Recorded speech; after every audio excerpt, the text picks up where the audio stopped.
Greetings, YouTube. I'm filming this on November 14th. Am I glad that it appears the Democrats have secured the Senate? Yes, I am. Am I glad that young people have turned out in almost record numbers? Yes, I am. Am I disgusted that a single solitary American voted for the GOP? Yes, I am. It still disgusts me, the number of Americans who will gleefully embrace white nationalism because it fits their personal prejudices.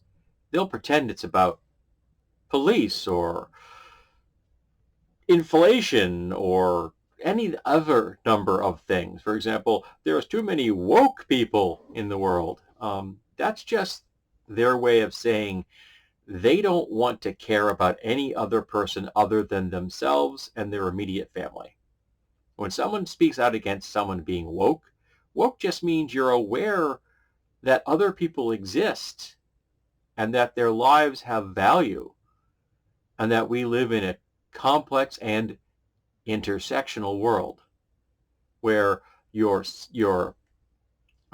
ethnicity and your economic strata and your gender and your sexual orientation and your religion and every other factor that defines who you are plays a role in your standing in society and the levels of oppression and discrimination you face on a daily basis, the kinds of pressures that are on you every single day. So when the red caps speak out against wokeness, what they're saying is they don't want to give a shit about anybody else other than themselves and their immediate family. And they're willing to do anything to make sure that the people they don't like suffer. They want women to suffer. They want black people and brown people and yellow people and red people to all suffer. They want gay people and trans people to suffer. They want non-Christians to suffer. They want immigrants to suffer.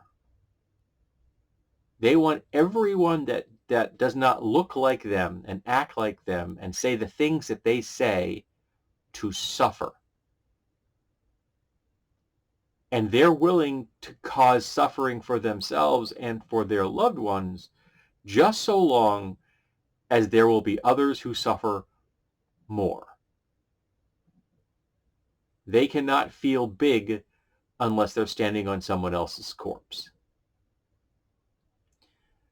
So I'm disgusted by my fellow Americans who voted for the GOP.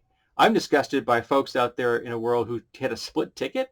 Like, you're aware that the GOP and all of the politicians that are members of it, and that all the people that support it are categorically wrong, that their worldviews are toxic and dangerous and evil. But you're still willing to vote for like one of them as opposed to a Democrat, or you're willing to vote for a Democrat as opposed to one of your own? I mean, if you're a Republican and you voted for a Democrat, say, because Herschel Walker was one step too far,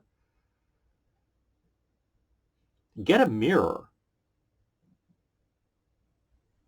But we need more people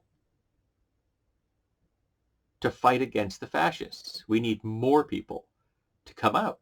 Remember, if every single person over the age of 18 had voted for a Democrat, the Republican Party would be gone.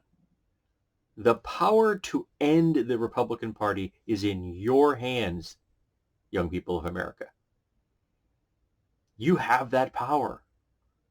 I mean, I'm 58, and I'll continue to vote Democrat because it's the closest thing I can get to a progressive candidate.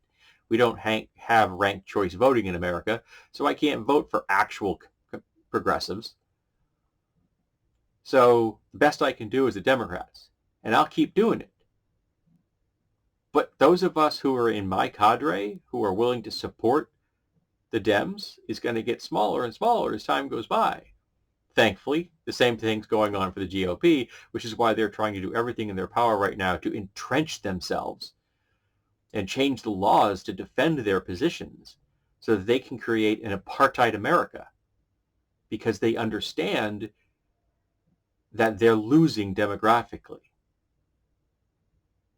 But they also have to lose politically and legally. And the youth of America can do that.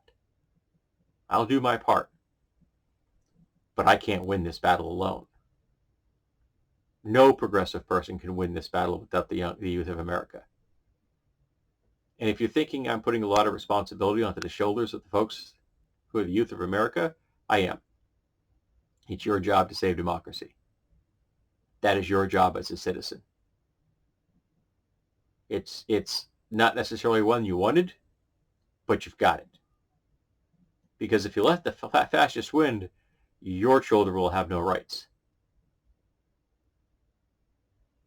And I hate to make it that narrow, because some people still seem to need to hear that. There are far too many people who consider themselves to be liberal who are willing to turn a blind eye to white nationalism so long as they aren't personally engaged in it. But if you're turning a blind eye to white nationalism, you're engaged in white nationalism.